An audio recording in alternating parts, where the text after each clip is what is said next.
Okay, good day mga balbon. Nandito tayo ngayon sa Ford Marikina. Of course, maraming salamat muna sa ating kaibigan na nakilala ngayon dito, si Christopher Castillo. Ito yung number niya. Kontakin niyo sa any question pagdating sa Ford vehicles. Pwede niyo siyang kontakin. Okay? At ngayon, nandito tayo para reviewin or quick walk around lang ng Ford Ranger. This is the XLT variant, mga kapatid. And, pogi eh. So, machong-macho kasi yung dating. Ngayon yung pinaka-gustong-gusto ko sa kanya. And, initially, makikita mo kagad, ang laki ng side mirror niya. And then, yung door handle is huge. So, tara, pasok tayo. Interior-wise, all black. Medyo may mga konting-konting accent, silver. Well, kakulay nung exterior niya. Pero ito, this is soft touch, like leather. And then, ito yung mga controls mo. Lock and unlock your doors. Yung control ng side mirrors. And then, ang laki nung sa speaker niya. Laki. Tapos may mga cup holders ka dyan. Meron siyang stepboard. Standard stepboard. And then, you have your grab handle here. Yun.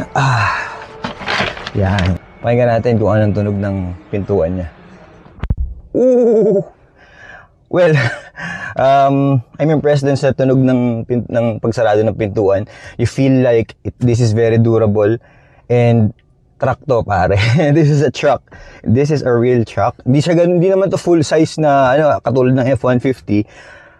However, it feels like a big truck for me. Medyo hindi natin siya ma-on kasi naka-connect na yung battery. This is your infotainment system. Meron kang physical buttons here or dials for your aircon, volume ng stereo, and then yung hazard mo nandito din.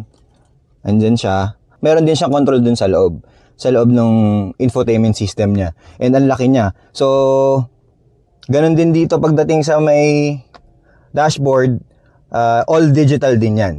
So, teki na teki, kumbaga futuristic yung dating mo dito pagka nakasakay ka dito. And you can connect here wirelessly para sa mga Apple users.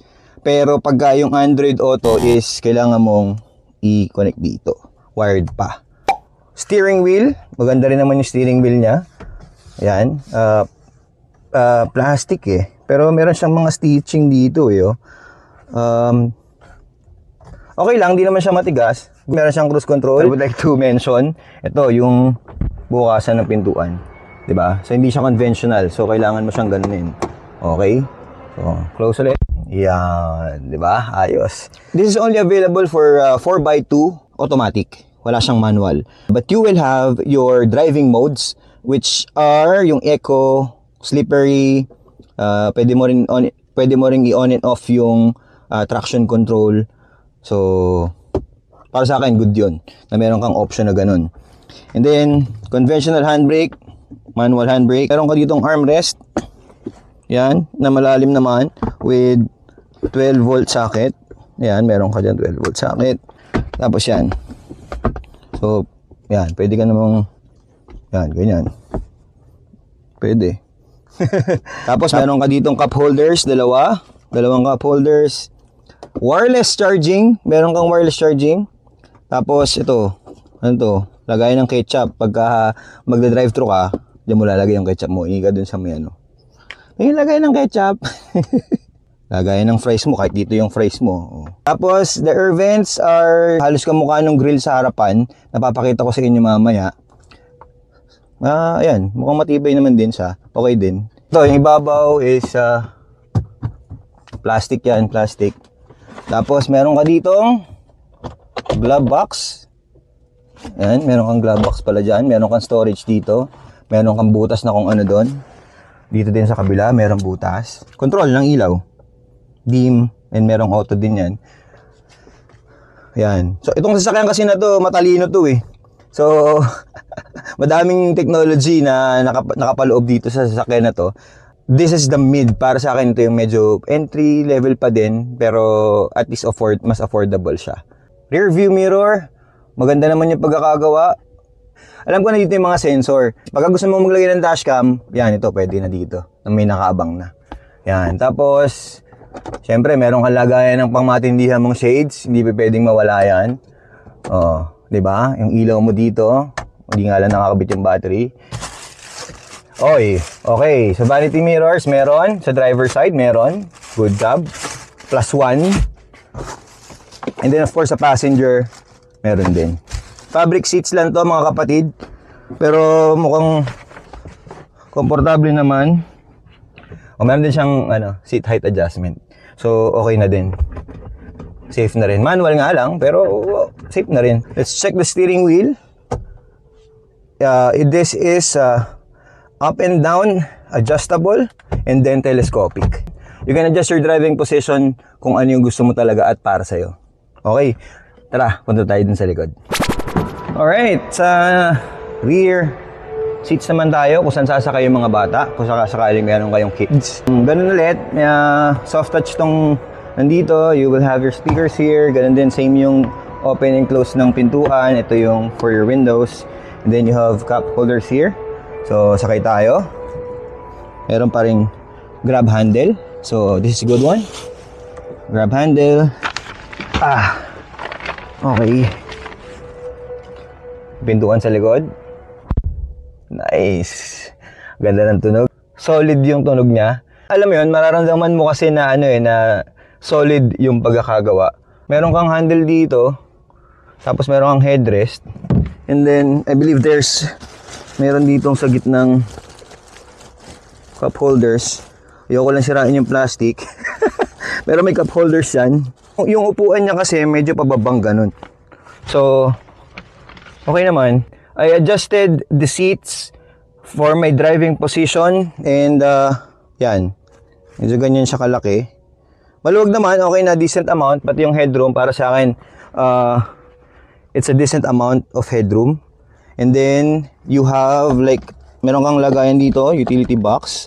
And then you have your 12 volt sockets here para bibili ka na lang nung adapter para makapag-charge yung mga bata sa likod.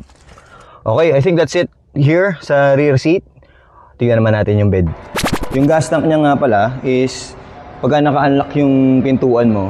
So kung magpapagas ka, unlock mo yung pintuan mo and then push mo siya. Yan na. Maliit lang pero okay naman. It will do. 'Di ba? Good vibes. Yon, sarado. Tol, ang ganda ng itsura nito. Parang smoked yung taillight niya. Parang siyang smoke. Tapos halogen valves. Meron ka ng backup camera dito kagad, tol. Safety ka na. So, since mahaba yung sasakyan, kailangan mo niyan. You will have your badging here na XLT. So, kung sino man yung nasa likod mo, makikita nila, ay, XLT yun. Diba? Tapos, ito, ang ganda nito, yung Ranger badging dito na parang naka-engrave siya, parang branded, kumbaga. Gusto ko din to kasi para sa akin, yung ganyang detalye is hindi siya tinipid. Kumbaga, quality yung dating sa akin yan. Yan. So, buksan natin. And, okay, hindi siya mabigat buksan kasi meron assisted na siya. Oh, meron siyang ganun, oh, assisted na siya. This comes with the standard bed liner. Makikita mo naman, meron dong Ford na logo. So, standard na siya for the XLT variant. Ayan. And this Ford Ranger, meron siyang 1.3 ton capability. Bigat nun, tol. Usually, mga 1 ton lang di ba? Kumbaga, workhorse talaga tong Ford Ranger.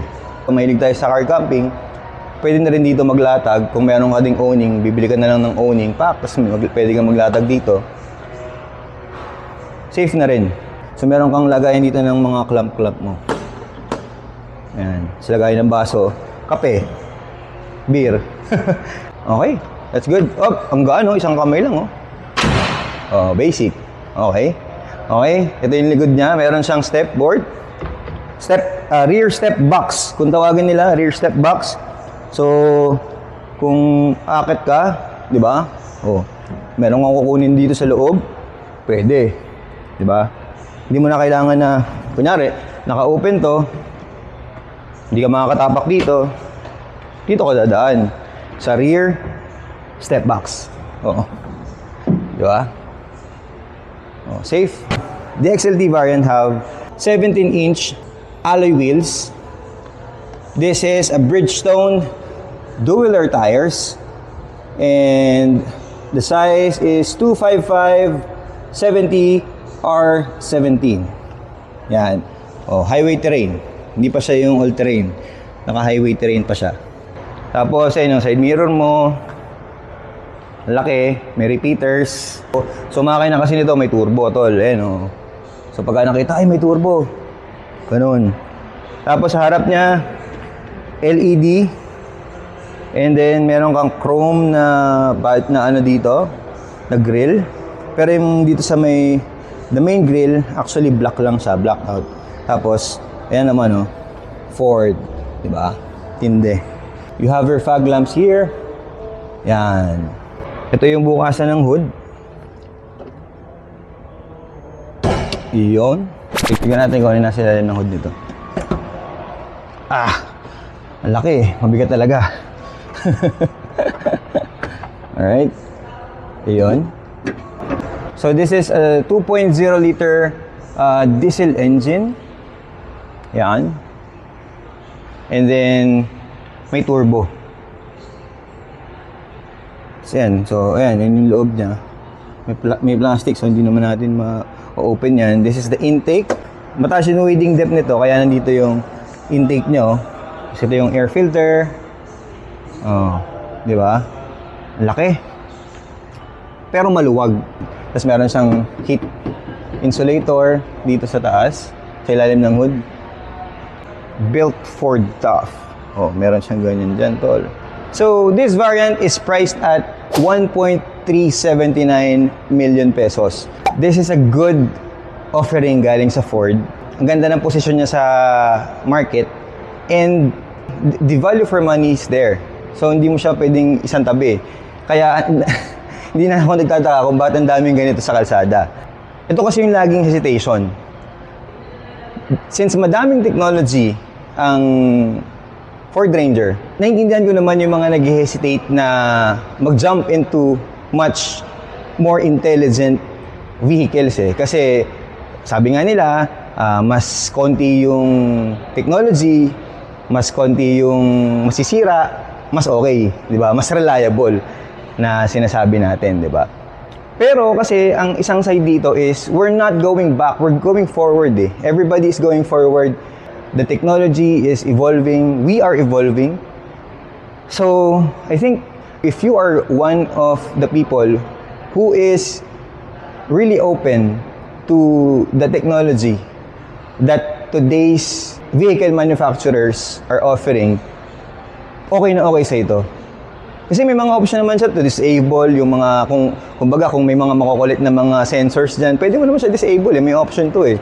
So, para sa akin okay siya, pwede siyang tanggapin. So these are made in Thailand. Meron na silang warehouse dito. And 97% of the parts are available here in the Philippines. You don't need to import them para magawa yung sasakyan mo kung may problema man. Ngayon, meron kasi itong 5-year warranty. So, in any case na magkaroon ka ng problema, dalhin mo kaagad sa dealership mo or any Ford. So, dapat magawa nila yun kaagad. Or, I mean, kailangan capable sila. Diba? Kasi nga, available naman yung mga pyesa. So, and then, if it's under warranty, walang problema yun. Dapat maklaim mo yung warranty, di ba? If you have any comments or reactions dito sa video natin na to, please comment down below. So, baka hindi ka pa nakasubscribe, Balbon. Subscribe ka na, pindutin mo yung subscribe button para makita mo yung mga susunod natin mga videos. Kung meron kang gustong sasakyan na i-review natin, sabihin mo lang, subukan natin. Okay? Paano mga Balbon? Tara, sa tagumpay!